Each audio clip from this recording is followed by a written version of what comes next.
নমস্কাৰ আপোনালোক সকলোকে মোৰ চেনেলৰ অন্য এটা ভিডিঅ'লৈ স্বাগতম জনাইছো আপোনালোকৰ সকলোৰে ভালনে আশা কৰো সকলোৰে ভাল এই ভিডিঅ'টো কিছুদিনৰ পূৰ্বেই বনোৱা আছিল তথাপিও ভিডিঅ'টো ভাল লগা সেইবাবে মোৰ দিবলৈ মন গল আহকচোন চাই যাওঁ ভিডিঅ'টো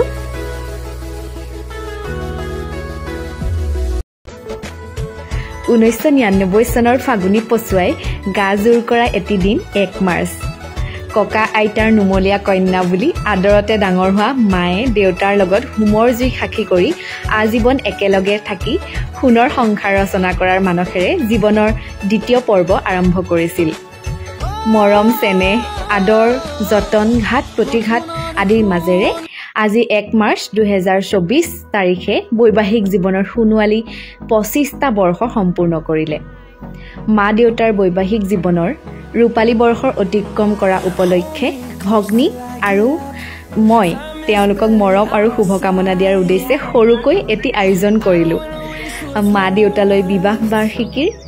অফুৰন্ত মৰম আৰু শুভকামনা জনালো লগতে সুস্বাস্থ্য আৰু দীৰ্ঘায়ু কামনাৰে ঈশ্বৰৰ শ্ৰীচৰণত প্ৰাৰ্থনা জনালো সকলোৱে আশীৰ্বাদ কৰিব যাতে অনাগত দিনবোৰ অধিক মধুময় হয় বিবাহ বাৰ্ষিকীৰ 25 বছৰ হ'ল সেইবাবে আমি সৰুকে আমি দুজনীয়ে মিলি এটা মাহতক সাৰপ্ৰাইজ দিম বুলি ভাবিলো আসলে সাৰপ্ৰাইজ হৈ নাথাকিলে বাৰু পিছত গমেই পালে যেতিয়া ওলাবলৈ কলো তথাপিও মানে কি আৰু আজি ভাল লাগিছে সেইকাৰণে আৰু অকমান সৰুকে ভিডিঅ'টো চাই যাওকচোন মানে কি হ'ব লাষ্টলৈকে দেখাম মানে অলপ পিছত আৰু আয়োজনটো ভালকে হ'ব আৰু ভালকে মানে কি আৰু অকমান মানে মাহতক হেপি কৰাবৰ কাৰণে কিবা এটা আনিছো আৰু কৈ দিয়া কেনেকুৱা লাগিছে তোমালোকৰ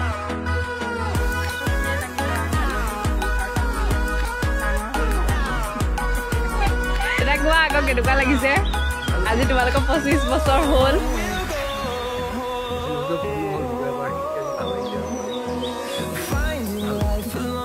এৰে ভগৱানে ভালে ৰাখক সদায় এনেকে দিনবোৰ গোটেইকেইজন যাতে ভালকে থাকিব পাৰো আপোনালোকে আশীৰ্বাদ কৰিব সেয়াই আৰু চাই যাওঁচোন আহক ভিডিঅ'টো এই আপাহতে মাজনী বালৈ ধন্যবাদ জনালো ইমান ব্যস্ততাৰ মাজতো মাজনী বাই এটা ধুনীয়াকৈ কেক বনাই দিয়াৰ বাবে এতিয়া আহকচোন ভিডিঅ'টো চাওঁ কেক কাটি মাহতে যে কিমান কি লাজ কৰিলে ইমানেই লাজ কৰিছে যে খোৱাবলৈ বহুত লাজ মানে তথাপিও সেইখিনিয়ে আমাৰ বাবে বহুত ভাল লগা সময় যিখিনি ধৰি ৰাখিবলৈ চেষ্টা কৰিলো পৰিয়ালৰ বৰমা বা